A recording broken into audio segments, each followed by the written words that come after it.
Sasagot na naman po tayo ng isang katanungan. Yung katanungan niya ganito. Ano ang pangako ng Diyos sa Iglesia Pergamo? Ano ang pangako ng Diyos sa Iglesia sa Pergamo?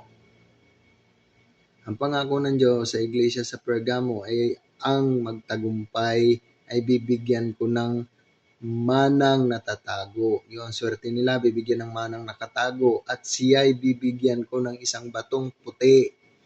At sa batong ay may nakasulat na isang bagong pangalan.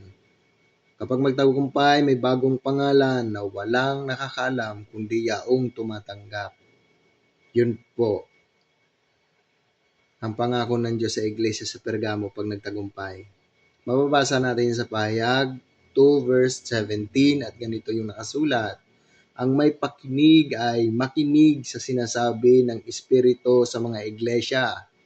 Ang magtagumpay ay bibigyan ko ng manang natatago at siya bibigyan ko ng isang batong puti.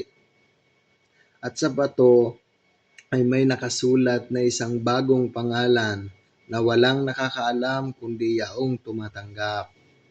Kaya tinatanong mo, ano ang pangako ng Diyos sa Iglesia sa Pergamo? Ang pangako ng Diyos sa Iglesia sa Pergamo ay ang magtatagumpay ay bibigyan niya ng natatago at siyang bibigyan siya ng batong puti na doon may yung pangalan.